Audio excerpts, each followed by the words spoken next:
Barthélémy Ngom.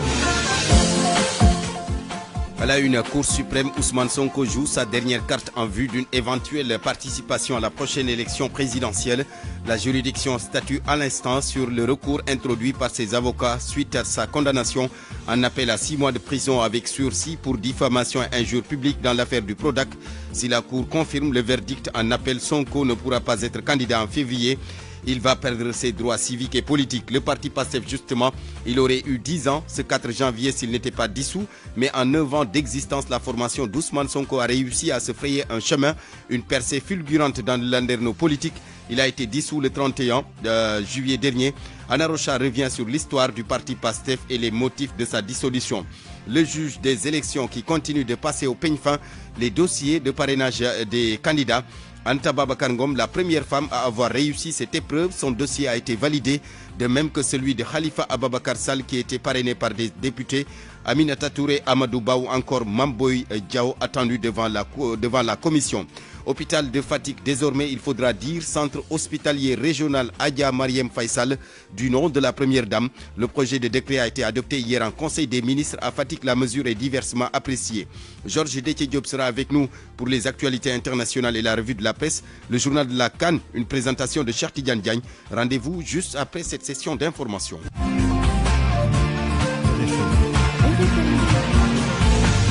Barthélémy Ngom. Aliouba est à la technique, direction la Cour suprême. Mamadou Sy, bonjour. On vous entend pas bien. Mamadou Sy, bonjour.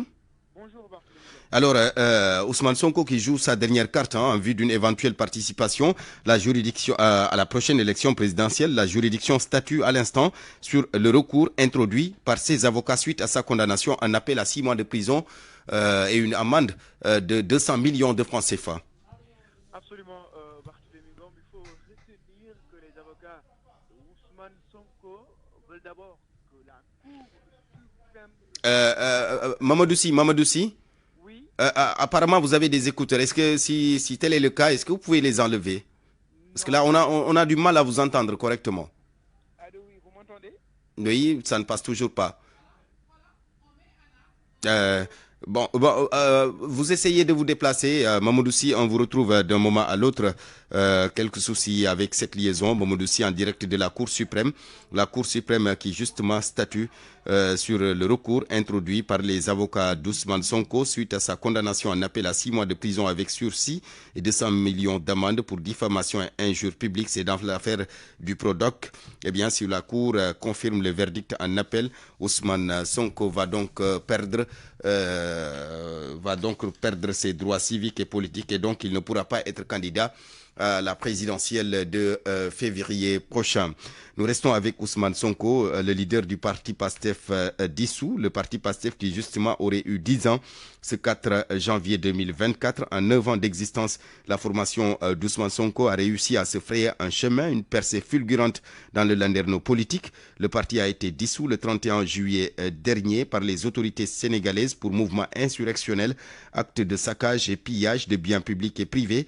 Malgré l'emprisonnement de leur leader et la dissolution, les militants essaient de garder la tête hors de l'eau. Nous voyons tout cela avec Anna Rocha. Le don de soi pour la patrie, telle était la devise des patriotes africains du Sénégal pour le travail, l'éthique et la fraternité. En janvier 2014, de jeunes fonctionnaires de l'administration publique sénégalaise se réunissent lors d'une assemblée générale pour former le PASTEF avec comme leader Ousmane Sonko. Son image et sa personnalité sont intimement liées au parti. Les patriotes souhaitent un renouveau politique et se radicalisent chaque jour un peu plus. En 2017, lors des élections législatives organisées cette année-là, Ousmane Sonko, à la tête de la coalition alternative du peuple, est élu député après avoir obtenu moins de 2% des voix.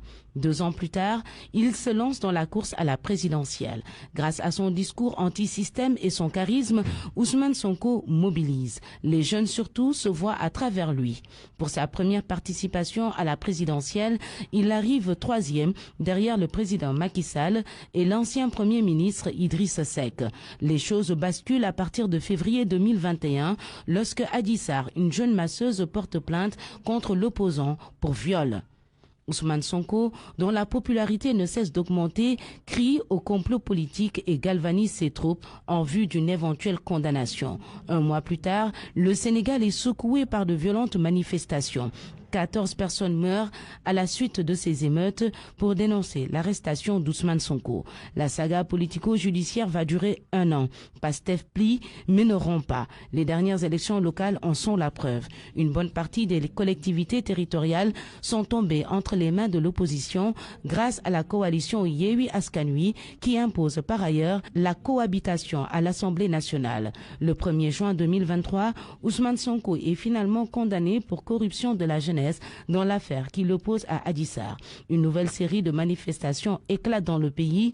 La goutte de trop, les autorités annoncent quelques jours plus tard la dissolution officielle de Pastef alors que le leader est toujours incarcéré. Eh bien, malgré la dissolution de leur parti, l'ambition des responsables de PASTEF est d'élire leur leader Ousmane Sonko lors de la prochaine élection présidentielle. Le directeur de l'école du parti Daaraï Cheikh Anta reste convaincu ou demeure convaincu que ce dernier sera candidat. Moustapha Sarré révèle par ailleurs que le parrainage de Habib Sy par les députés de PASTEF ne fait l'objet d'aucune contestation. Nous n'avons qu'un seul objectif.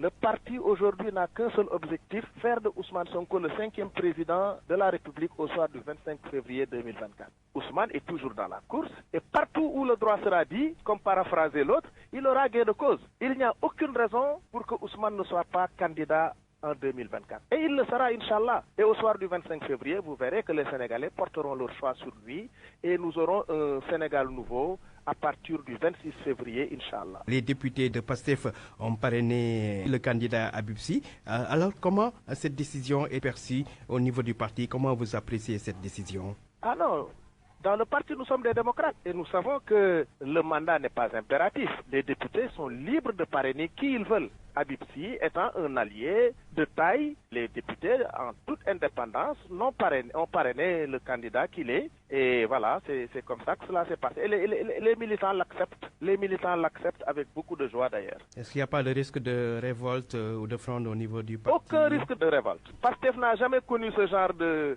situation parce que PASTEF est une organisation démocratique qui marche, n'est-ce pas, selon ses textes. Et les responsables qui sont à la tête du parti en sont tellement conscients qu'ils n'osent pas, n'est-ce pas, marcher à contre-courant. Donc, il n'y a pas de risque de contestation. Moustapha Sarré qui répondait aux questions de l'adjoint Ndiogou, vous l'avez entendu.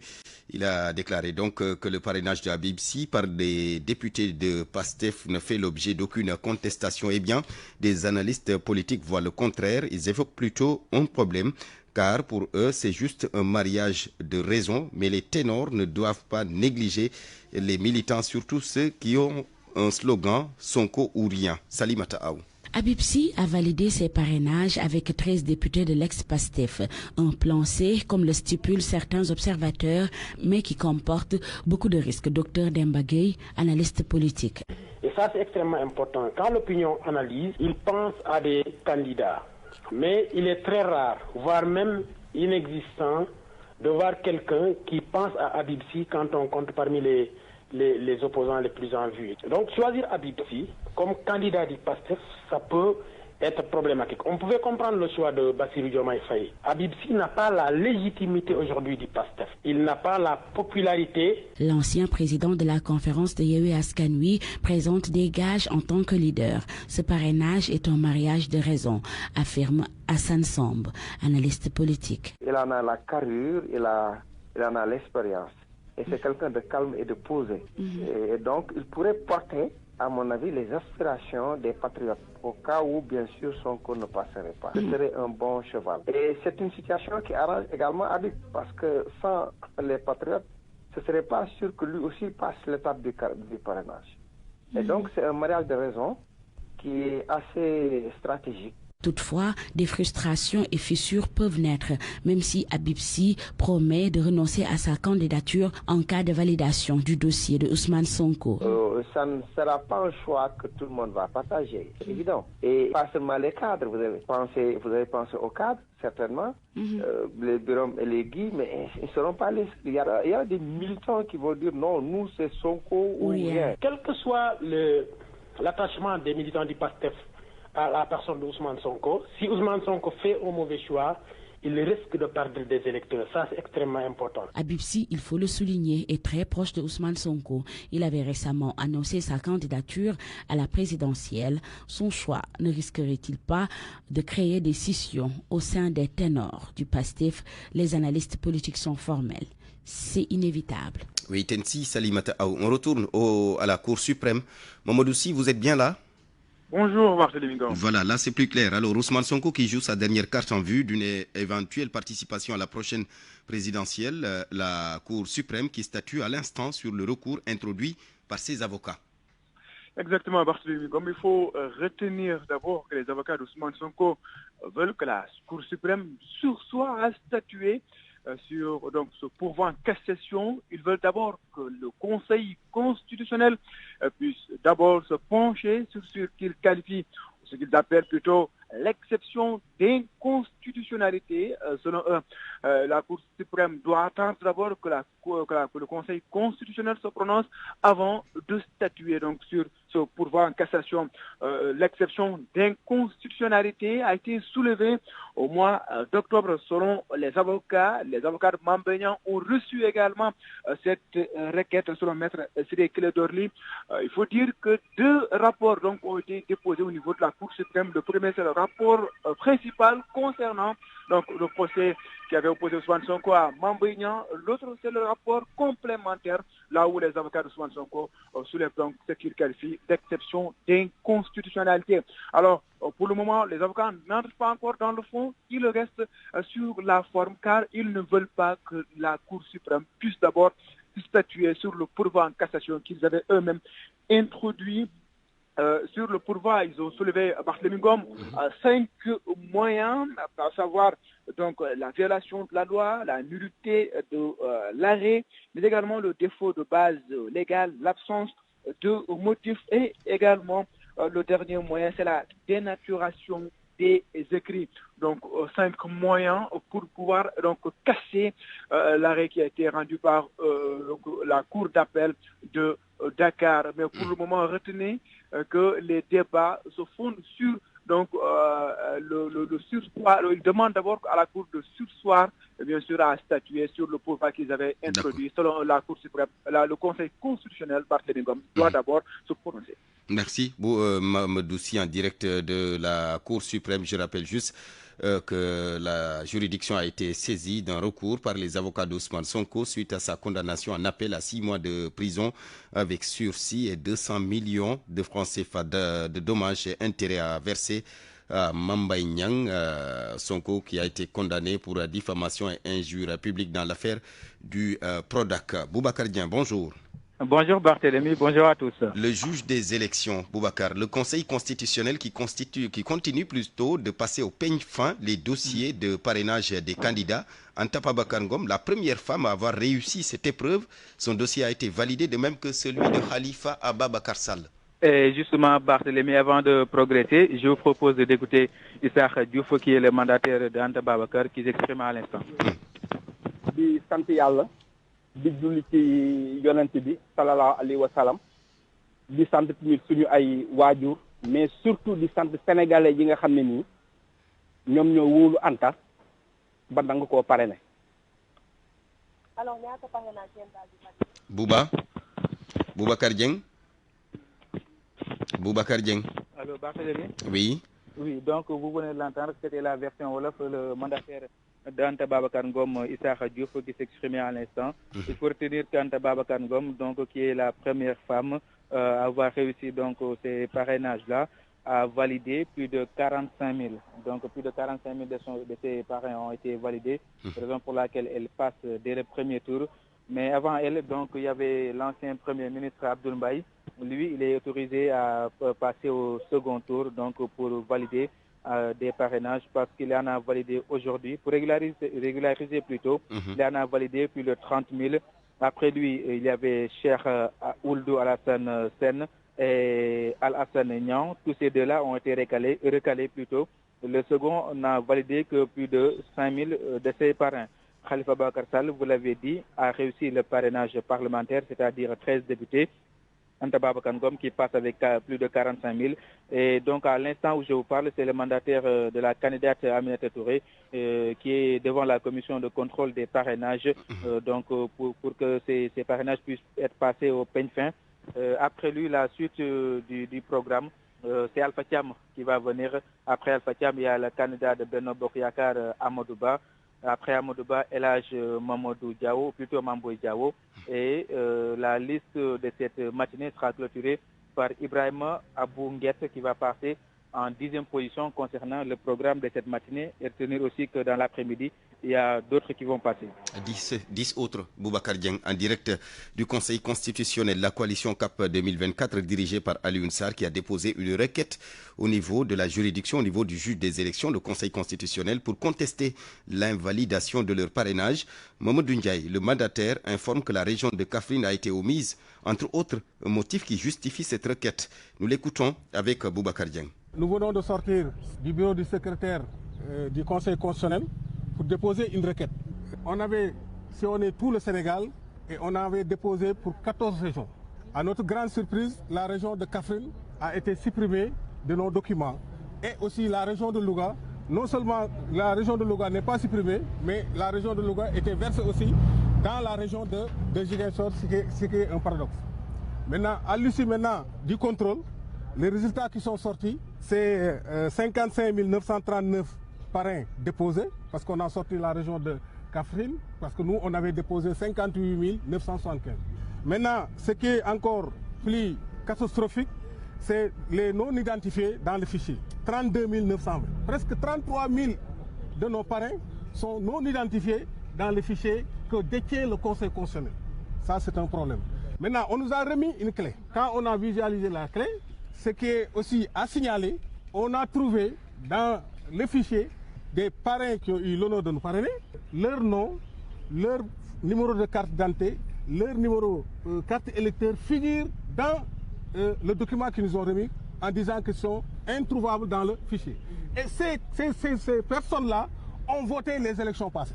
Il y a certains qui étaient candidats dans leur commune qui ne figurent même pas dans le fichier. Mamadou Ndiaye, le mandataire de la coalition CAP 2024 dirigée par Alioune Sarr, la dite coalition donc qui a saisi le Conseil constitutionnel d'une requête pour contester l'invalidation de leur parrainage, midi 19 minutes. RFM, fréquente modulation 94.0, la radio en puissance. RFM midi. Barthélémy Ngom. Le Conseil des ministres a examiné puis adopté hier le projet de décret portant dénomination du centre hospitalier régional de Fatick. Désormais, il faudra dire centre hospitalier régional Adja Marième Faye Sall du nom de la première dame. Décision diversement appréciée à Fatick. Chacun y va avec ses propres arguments. Aminata Goudiaby. Comme d'ordinaire, le service se déroule normalement à l'hôpital régional de Fatick. Des patients ou simples accompagnants défilent dans les couloirs. La structure porte désormais le nom de la première dame Marième Faye Sall. Khady Koli, habitante de Fatick, n'était pas au courant, mais saute de joie. Oui, vraiment, elle mérite le nom. Parce que vraiment, j'ai vu beaucoup de choses qu'elle a fait ici à Fatick. Voilà, le social, à travers Maïssa Maricor. J'ai vu beaucoup de personnes qui devaient faire des opérations, mais elle a assisté. Si on écrit une lettre, automatiquement, elle réagit. Vraiment, ça, vraiment, elle mérite le nom de l'hôpital. Les témoignages de ce genre sont nombreux. Laman Faye, septuagénaire, est du village de Ngouy, non loin de Fatick.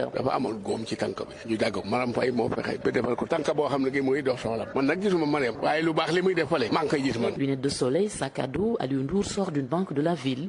Il n'est pas contre cette dénomination, mais estime qu'il y a plus méritant. Pour moi, donc, il fallait peut-être donner le nom aux autres figures emblématiques de la région de Fatick, parce qu'ils sont plus méritants. Ce jeune homme au teint clair est à peu près du même avis, mais soutient que c'est une façon pour les populations de Fatick de rendre hommage à la première dame. Donc c'est un honneur pour nous, les Fatickois. On doit s'en réjouir. Bon, certains disent que pour le nom, on devait lui donner à des figures emblématiques de cette région, mais ça c'est le passé. Donc vivons le présent et vu qu'elle est là, donc voilà, le nom porte bien. L'idée de donner le nom de l'hôpital à Marième Faye Sall vient du conseil d'administration de la structure sanitaire, un CA dirigé par Cheikh Kanté, par ailleurs président du conseil départemental de Fatick. Aminata Goudiaby, Fatick RFM. La loi agro-silvopastoral, le collège des femmes du CNCR qui réclame non seulement son implication dans sa mise en œuvre, mais aussi un statut pour le paysan. C'est la condition sine qua non selon ces femmes pour relever les défis liés à la souveraineté alimentaire. Un atelier de réflexion a été organisé en ce sens et à l'unanimité, les femmes demandent une révision de cette loi dont l'application tarde à être effective. Fatoumbaou. Réviser la loi agro-silvo-pastorale pour une meilleure prise en compte des préoccupations des paysannes est l'objectif poursuivi par les femmes du CNCR qui plaident ainsi pour leur implication. Yaram Fall, présidente. Ça fait 20 ans qu'on a élaboré et adopté cette loi-là. Maintenant, en 2024, le CNCR a jugé nécessaire de réviser cette loi pour impliquer les femmes. Parce qu'on a vu que dans le secteur agricole, au niveau de nos exploitations familiales, plus de 60% de la main-d'œuvre sont des femmes. Et on voit que par rapport à l'accès aux ressources produits, on n'occupe même pas les 10%.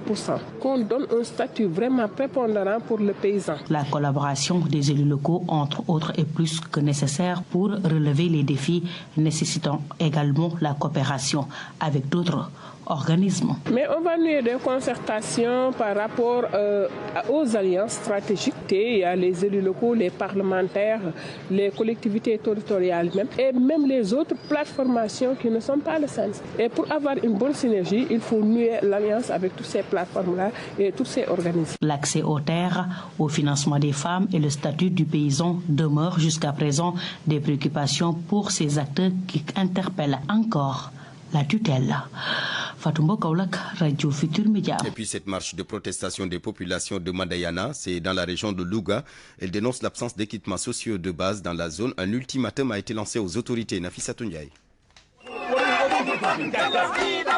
Les populations du village traditionnel de Madayana sont désemparées parce qu'elles vivent dans le noir depuis toujours. La non-connexion de la localité à l'électricité est source d'innombrables conséquences, explique El Hadj Bar, habitant de Mada. Les conséquences, c'est qu'il y a le problème pour les enfants d'étudier. Il y a aussi l'insécurité qui est accompagnée avec son corollaire le vol de bétail. Nous sommes marginalisés. On ne peut pas comprendre qu'un gros village comme Madayana reste jusqu'à présent privé d'électricité. C'est inadmissible, c'est inacceptable. La question de l'accès à l'eau potable est aussi une préoccupation majeure des populations de cette localité bicentenaire. On n'a pas d'eau potable suffisante. L'eau n'est pas en bonne qualité. Nous buvons le forage d'Indjalé et à la cherté de l'eau qui ne permet pas de faire certaines activités. Si vous avez des arbres fruitiers, vous ne pouvez même pas les arroser. Il n'y a aucune activité liée à l'eau qu'on peut mener dans ce village. L'enclavement de Madayana et les autres localités voisines accentue le calvaire des populations qui exigent dans la foulée des efforts de la part de l'État. Nous réclamons le tronçon Léona-Raou le plus rapidement possible parce que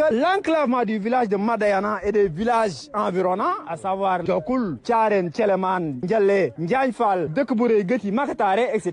C'est des villages qui sont enclavés, des villages perdus, qui n'existent même pas dans la carte du Sénégal, du point de vue infrastructurel. Les populations de ce village situé à 8 km de la commune de Léona et à 37 km de la ville de Louga émettent un cri de détresse. Elles réclament de meilleures conditions de vie et menacent d'accentuer les protestations si rien n'est fait. Nafissatou Ndiaye, Madayana, Radio Futur Média. Avant d'accueillir Georges Déthié pour le journal international, notez que le chauffeur du camion à l'origine de l'accident d'hier au parc national de Nyokolokoba, accident qui avait entraîné la mort de 2 personnes et occasionné 4 blessés graves, le chauffeur est toujours introuvable.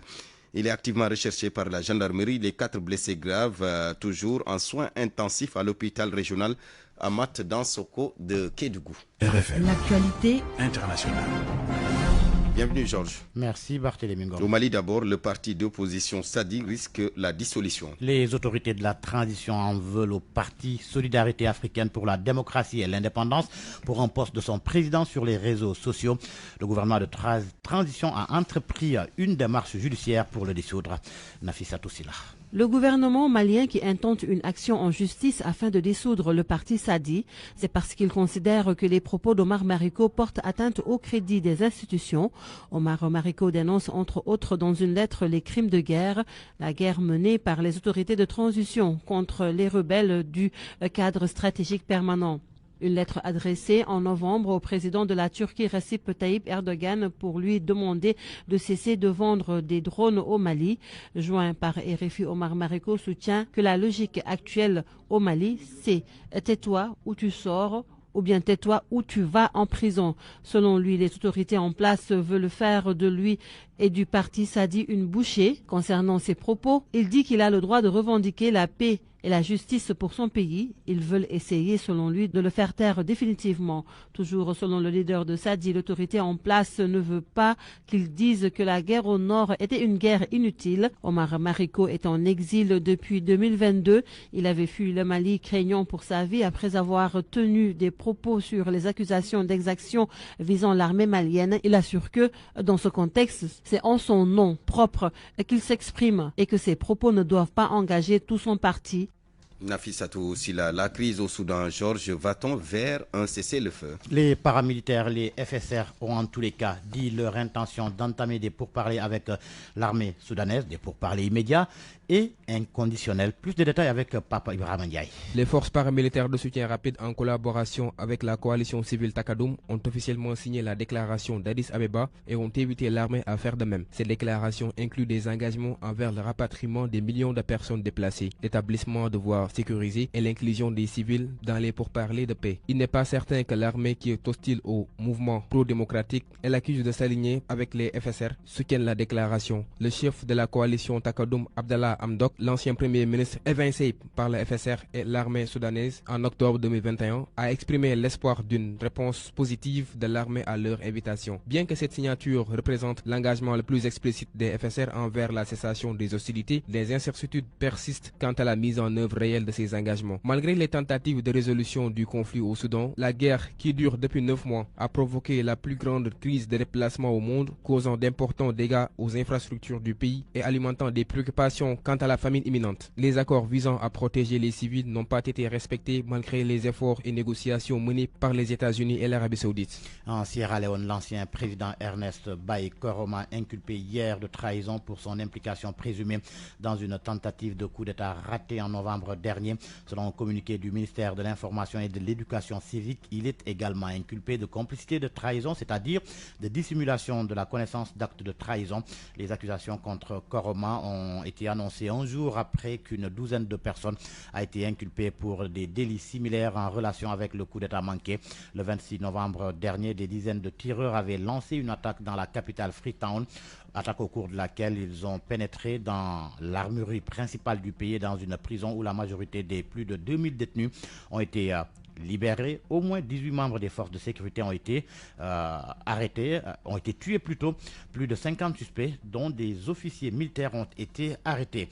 En Ouganda, le crash d'un hélicoptère utilisé dans la lutte contre les terroristes en République démocratique du Congo voisine fait 3 morts, 2 soldats et un civil. Le mauvais temps serait à l'origine de l'accident, selon le porte-parole des forces de défense du peuple ougandais. L'hélicoptère volait vers le Congo où l'armée ougandaise combat les forces démocratiques alliées, un groupe extrémiste allié à l'organisation État islamique. Et puis la guerre au Proche-Orient, Georges, le secrétaire d'État américain plutôt attendu à nouveau en Israël.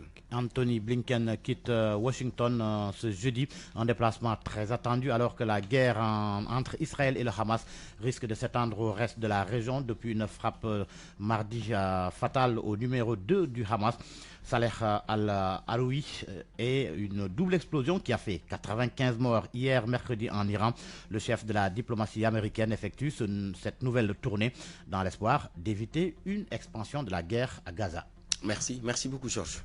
RFM Sport.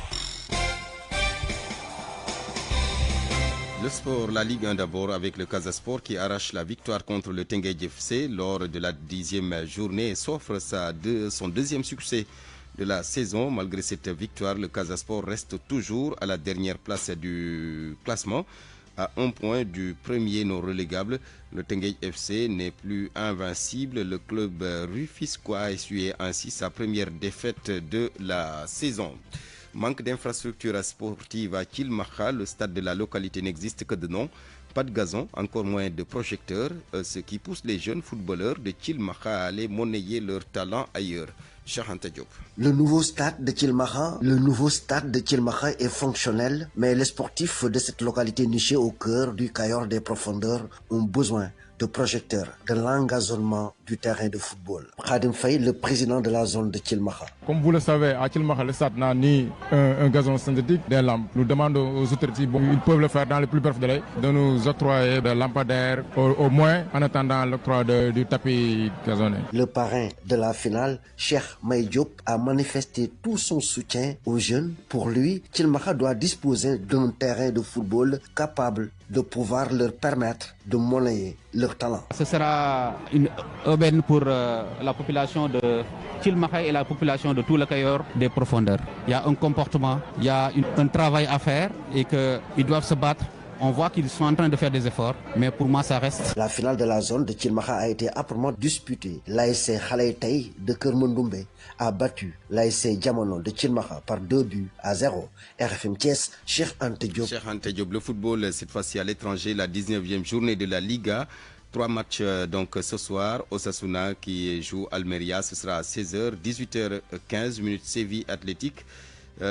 Puis à 20h30, Las Palmas qui fera face au Barça. Retrouvez d'autres informations sportives dans le journal de la CAN. Ce sera avec Cheikh Tidiane Diagne juste après cette session d'information. Electronic Corp, partenaire des grandes marques, direction de la santé mère-enfant, vous offre votre revue de presse. Et on retrouve Georges Diop. Ousmane Sonko et Mamba Nyang encore devant la justice. La Cour suprême examine ce jeudi le pourvoi en cassation du maire de Ziguinchor dans l'affaire Prodac. En première instance, Ousmane Sonko a été condamné à 2 mois de prison avec sursis et 200 millions de francs CFA de dommages et intérêts à verser à la partie civile. La Cour d'appel avait cassé partiellement ce jugement en retenant le délit d'injure publique qui avait été écarté en première instance, mais aussi corsé la peine à 6 mois de prison avec sursis. Alors, selon Sud Quotidien, l'enjeu de la décision que rendra la Cour suprême va déterminer l'avenir du candidat Sonko à la présidentielle de février prochain. Ce qui fait dire à l'AS que Sonko doit prier de toutes ses forces pour que la Cour suprême casse la décision de la Cour d'appel s'il veut participer à la prochaine présidentielle. Ousmane Sonko croise donc les doigts, comme le souligne Sud Quotidien. L'AS parle d'une audience suprême alors que l'Observateur fait état d'un combat final. Mais pour Source A, Sonko joue contre la montre et pour cause, ses avocats ont soulevé une exception d'inconstitutionnalité, sachant que le parquet a visé un article qui demande que les peines soient plus corsées si la diffamation concerne des membres du gouvernement. Ainsi, de l'avis de Source A, le juge qui est chargé du dossier est obligé de statuer sur cette saisine avant toute chose. Le plan B de Sonko, le journal Le Quotidien évoque Habib Sy dont le parrainage a été validé. Il est parrainé par les députés patriotes. C'est pourquoi d'ailleurs le quotidien l'appelle le cheval de Troie. Habib Sy qui, si l'on se fie au journal, promet de s'effacer si la candidature de Sonko est validée. La vérification des parrainages se poursuit. Les Échos informent que Karim Wade et Habib Sy ont réussi avec succès cette étape. 6 ténors sont en sursis et 13 candidats déclarés sont éliminés au 2e jour. Malik Gakou, Ali Ngouille Ndiaye, Mahamad Boun Abdallah Dionne, Souleymane Ndéné Ndiaye, Mamadou Lamine Diallo et Serigne Gueye Diop doivent repasser dans le même sillage. Walf Quotidien affirme que ça sent le roussi pour les ténors. Des ténors qui sont à la peine renchéris. L'Observateur qui met à sa une les photos de Ali Ngouille Ndiaye, Mamadou Lamine Diallo, Malik Gakou et Idrissa Seck. À la une de Tribune, Bougane descend en flamme Macky Sall. Le leader de Gumsabo peut s'exprimer sur la chaîne Sen TV dans l'émission Tribune présidentielle. Entre autres propos de Bougane Gueye Dany, 90% des leaders n'ont pas voulu se prononcer sur le discours de fin d'année du président Macky Sall par peur d'être recalé à l'étape des parrainages. Macky Sall n'est ni Dieu ni demi-dieu. S'il peut m'éliminer, libre à lui. Il ajoute que nul n'ignore que Gumsabo a battu un travail de titan durant la campagne de parrainage. Les sports pour terminer. Ismaïla Sarr, attaquant des Lions, parle dans le quotidien Stade. On est encore plus fort, dit-il. À la CAN, tout le monde est favori. Les jeunes en sélection sont encadrés par les cadres. On est là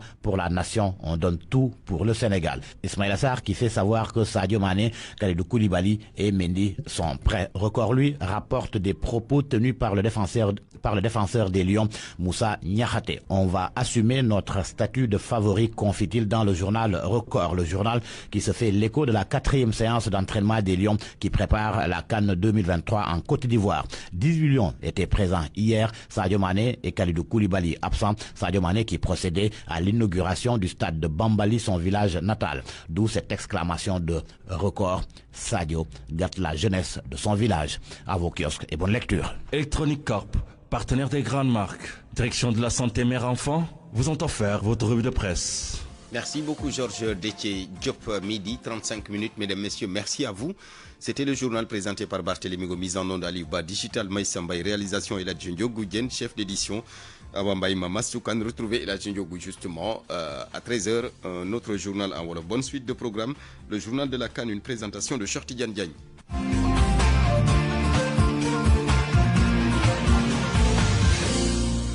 Edouard Mendy, Kalilou Koulibaly, Abdou Diallo, Sadio Mané. Tous des lions. Ils ont un seul objectif, garder la couronne continentale très convoitée. Pour conserver un trophée remporté il y a 2 ans au Cameroun sur la terre des lions indomptables.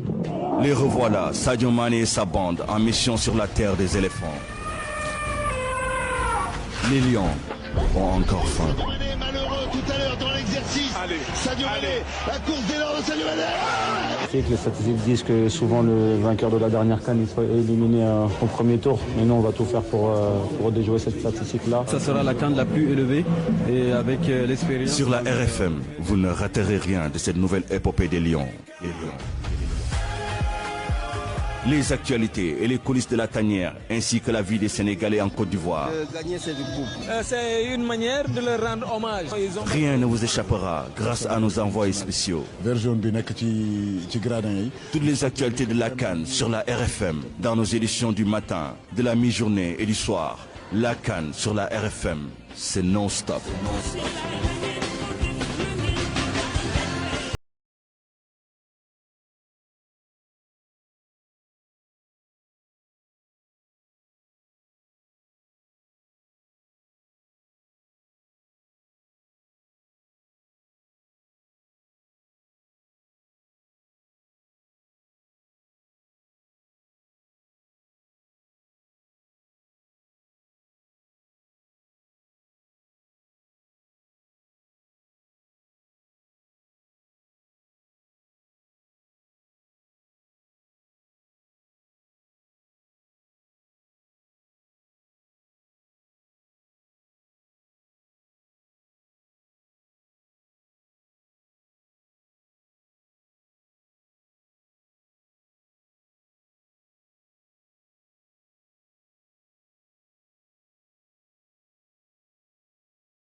Vous avez fini de maîtriser les raisons pour lesquelles il a quitté l'Inter de Milan, mais il était assez bien équilibré pour jouer en Italie comme milieu terrain. Con Khalilou Fadiga comme milieu terrain gauche. Merci à vous, Pape Malick Diaw, vous qui avez donc interviewé le doyen Abdoulaye Diop.